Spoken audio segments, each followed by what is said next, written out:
this is a challenging topic. What Mark asked me to do was tell some stories about people that I feel were courageous leaders. And so I started to think about, well, what am I looking for in a courageous leader, and what is a courageous leader? And did a little bit of research on the word. And Mark had a wonderful definition, but it wasn't quite fitting my leaders. So I looked some more.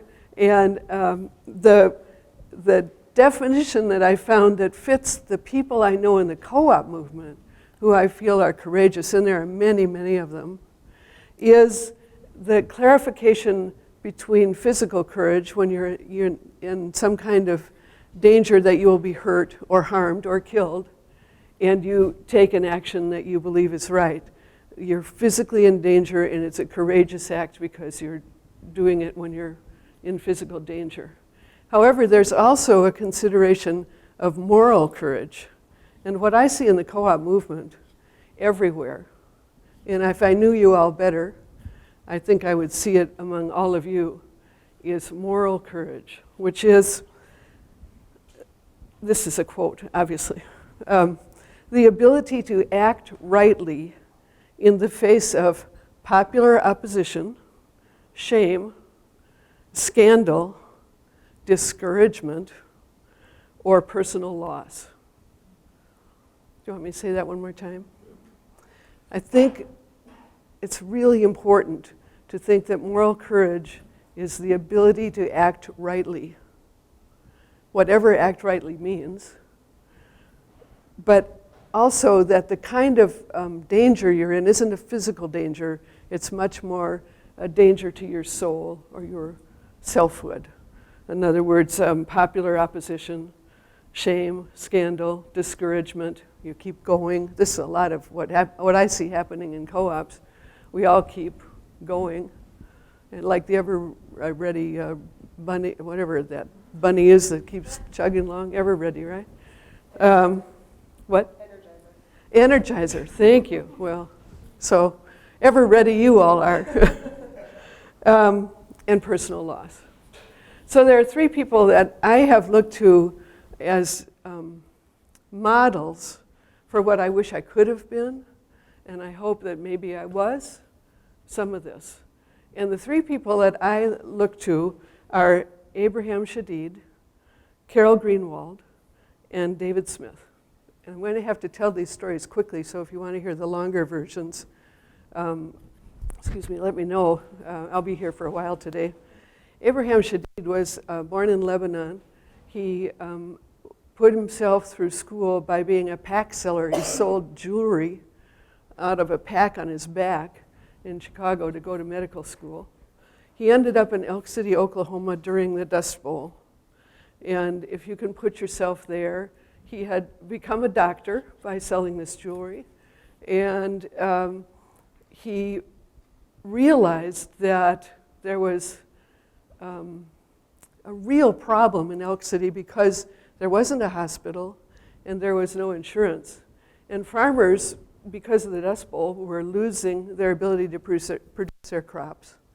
And there was, if you read his biography, a kind of a cabal between the doctors, lawyers, and bankers to take advantage of farmers when they got sick.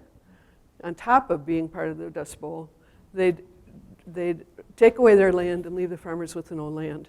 Shadid was very concerned about this, and he set up the first HMO in the country, which was a cooperative, and it was the model for Group Health of Puget Sound, if any of you know about them, our group health cooperative here in Madison.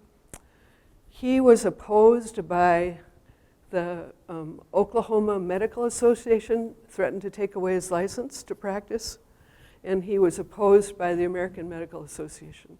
He kept going in face of that opposition and working with farmers co-ops in Oklahoma. And to me, that's a tremendous story. If you want to read it, his autobiography is Doctor for the People. It's a wonderful story. The second one is Carol Greenwald.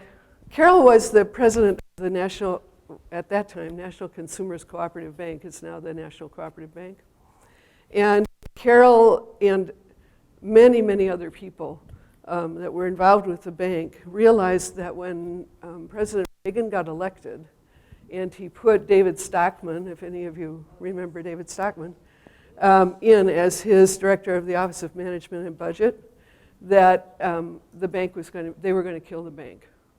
And they started putting these rules in that the money that had been appropriated by Congress, they weren't going to release.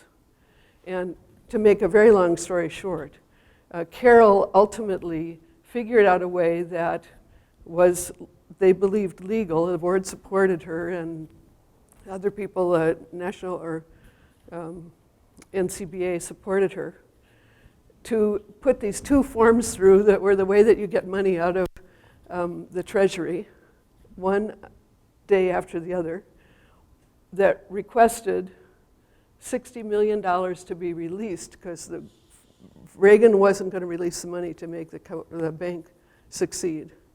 As a result of that, she was fighting the administration, and it became characterized in the New York Times and the Wall Street Journal as a fight between two presidents, the president of the United States and the president of this little bank, serving co-ops, little people, right? It was diversion from the administration.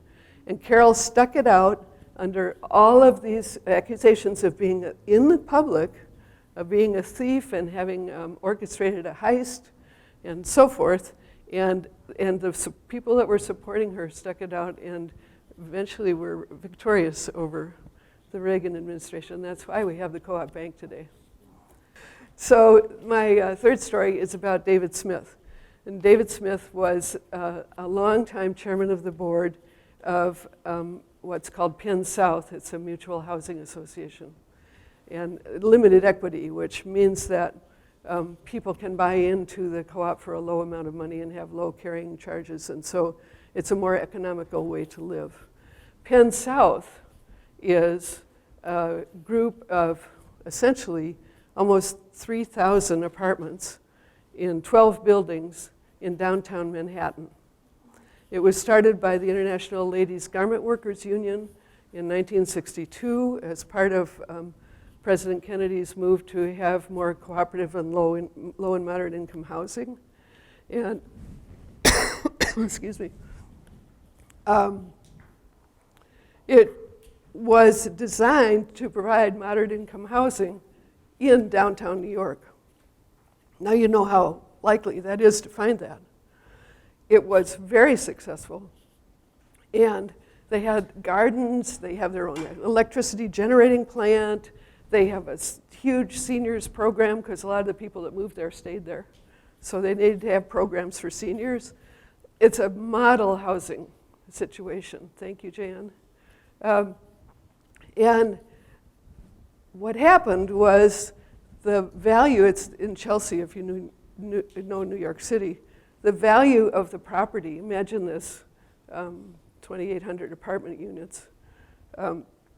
The value of the property and of being in Chelsea increased partly because the co-op was there. And so the taxes kept going up. And so it became less and less feasible for the members to stay there at low rates. So developers thought, well, they won't be able to stay, and we'll get them, the members, to vote to be a private housing and then buy it.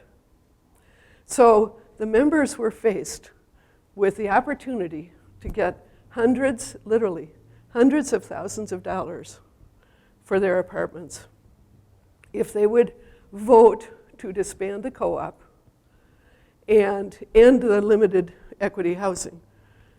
All right, hundreds of thousands of dollars. Dave Smith was the board chair. He did this more than once. This has happened more than once in their history. And he was telling me this story. And he's a real dynamic and committed leader.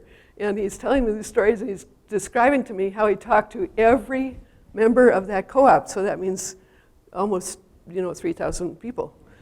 And he says, I grabbed him by the shirt collar just like this. And I'm like, oh, Dave, he's got my collar, And I told them that you could live here in New York, which you love, and you expected that your children could live here when they wanted to, and your grandchildren, and I'm telling you that if you pass this, you won't be able to stay, and there will be no place in the city where your family can live. We will lose the co-op. We will lose the opportunity for moderate income people to live in the city. And it went on like that. They had a vote. 75% of the members of the co-op participated in the vote. In the meantime, while they were waiting to they announced the vote, the developers came back and said, not only will we pay you hundreds of thousands for your apartment, we will give you free a condo in Florida.